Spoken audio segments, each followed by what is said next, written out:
This is it. This is the big one. It's City versus Liverpool. We've been building up to this, you know. We're going to get some pre-match thoughts on this game here on the 9320 stand because bloody hell, is this a game and a half? I think, in my opinion, it's a must-win. Like, there's some people saying if we draw, we'll be all right. But I can't see Liverpool dropping points. They're just too good. Like, they've got an extensive injury list we're going to go through, and yet somehow they just seem unbelievable. Like, I'm amazed that the odds are in our favour. Like, we're favourites to win this according to this. But I really don't think so. I think this is much more favourable to be a draw, you know. But we need to win it. Because after this, 10 games to go, if we draw, they're a point ahead. If we lose to Liverpool, then that could be it, you know, that could be curtains. Because most importantly, we cannot afford to lose. We cannot afford to lose this game. We'll give them such a foothold on the title if we do that. But I've got their injury list up here. We're going to have a little look at their injury list here. So there's going to be obviously no Trent, he's injured. Thiago's been out for most of the season. No Gravenberch. Matip's been out most season. Gomez looks a bit injured. Jota's got his knee injury, so there won't be him. No Curtis Jones. And then Alisson is also out with a hamstring injury. So when you look at that, you think of like the first team players. Like the main ones there are probably Trent, Alisson, and Jota probably. But, you know, Salah's back. We all expected that to happen. Salah would always be back. But, you know, with them injuries, like, I think Trent, with no Trent, that could help us. But ultimately, like, they've still been really rattling through this Liverpool. Like, they're showing no signs of slowing down. Meanwhile, our injuries, Núñez with his dodgy finger, who should be all right, but I can't see him. I don't really think he'd start. Doku as well. This random injury as well that's come out of nowhere. He's got a little injury.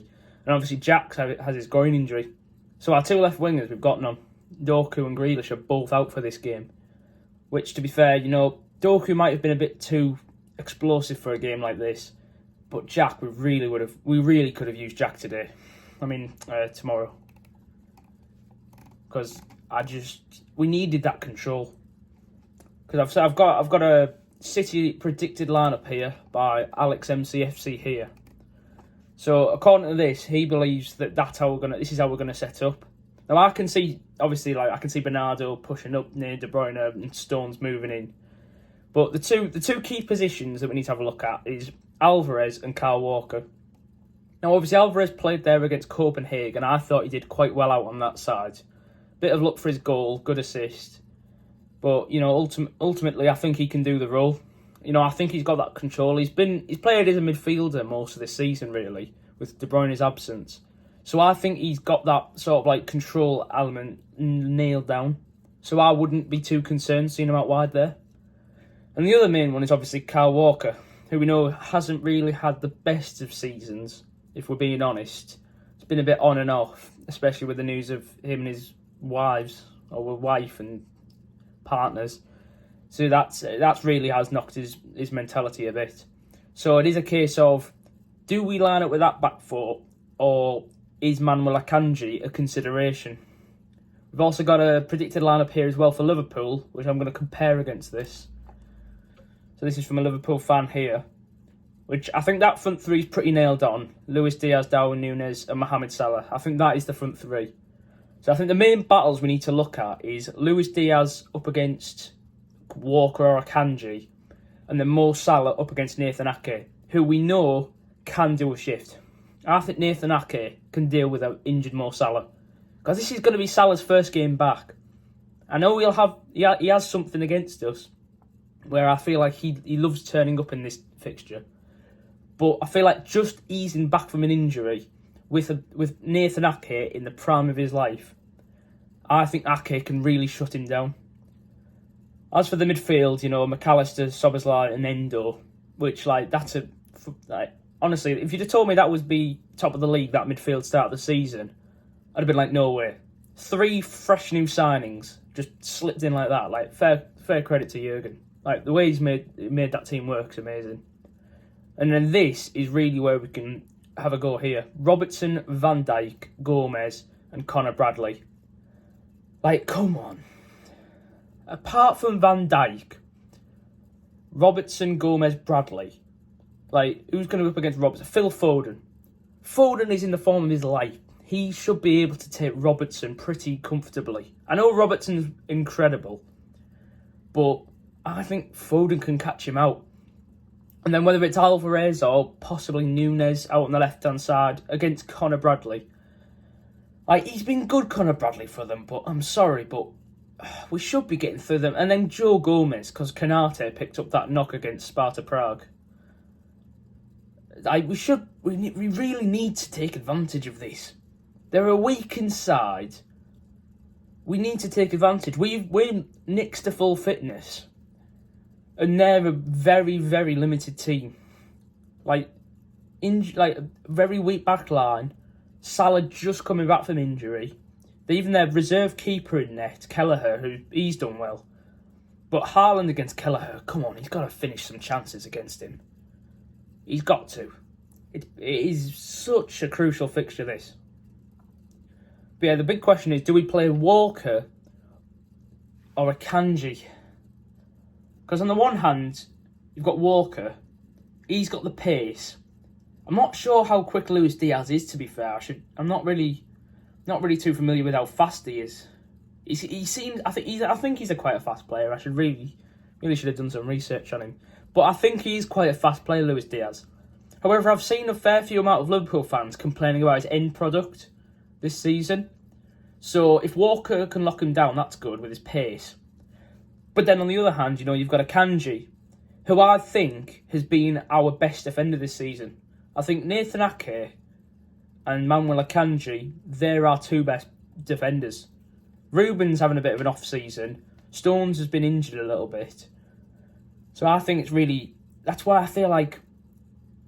Do you drop Akanji for Kyle Walker? I feel like you have to, just purely based on the fact of the how big of an impact like this game's going to be on the whole season. To drop your club captain in this fixture, I don't think you can do that. I feel like that wouldn't sit right with Kyle. And I feel like overall, that's not right. The biggest game of the Premier League season, you drop your main captain, the servant of the club for the past 6-7 years.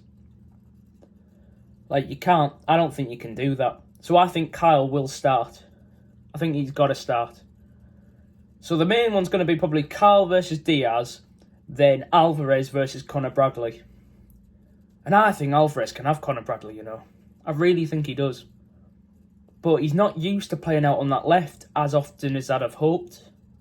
Like, I saw him on the left against Copenhagen, and I thought he did well.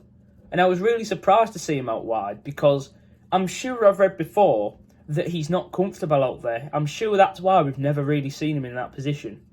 Because, if you think this season with Kevin out, Phil's been pushed wide at the start of the season, Alvarez in the middle. It's only really been recently, like the past few months, that Phil's really strode into this midfield role. So, and Alvarez is back on the bench. But ultimately, I feel like Alvarez, I think he has it in him to play out wide. And I think if you've got him up against Conor Bradley and Joe Gomez, he should be able to just swing himself in lovely. Like, surely he should be able to do that. And obviously the major battle is Haaland versus Van Dijk. That's the big battle as well. Because Van Dijk's, he's in the form of his life this season. He's the club captain. He's back to his best. And then we've got Erling Haaland, who's scored in like his last 3 consecutive games, is it? 3 or 4 consecutive games I think he's on at the minute. So to go to Anfield, and be up against Prime Van Dijk, that's going to be a battle.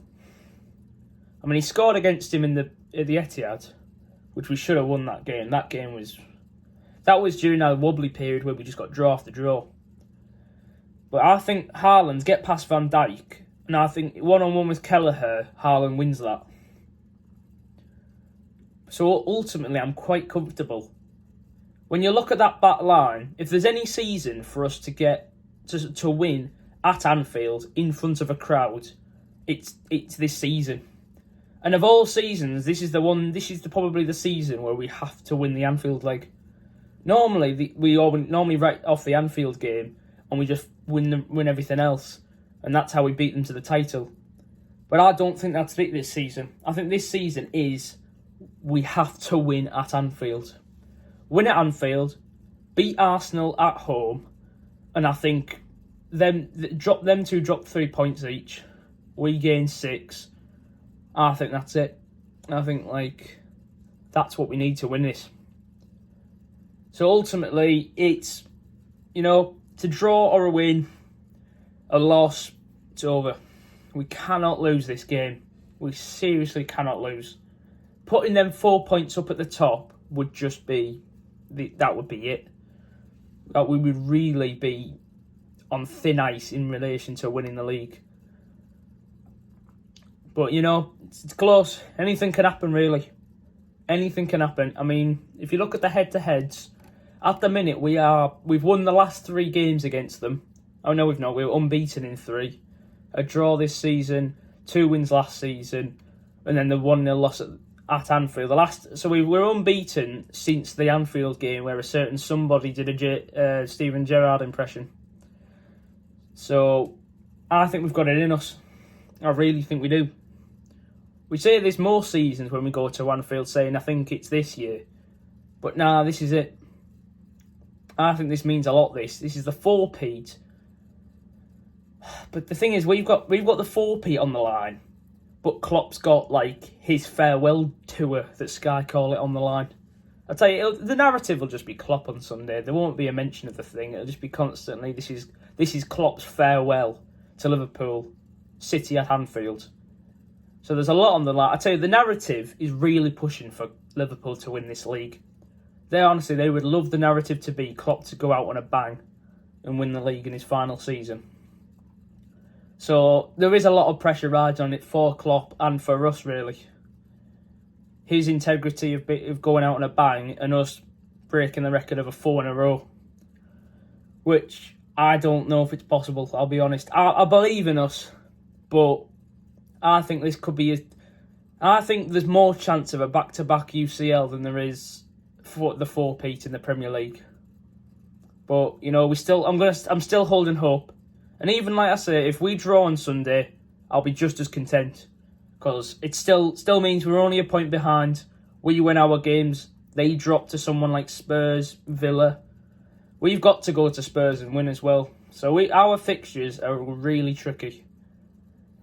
But I think, just don't lose this game and let's push on. So that's my thoughts leading into the game tomorrow. 3:35 is it? 3:45 is the kickoff time. Do not be late. Get yourself there. If you go to the match, be careful. And this is it. The title race is it. This is it. This is it. See you later. Goodbye.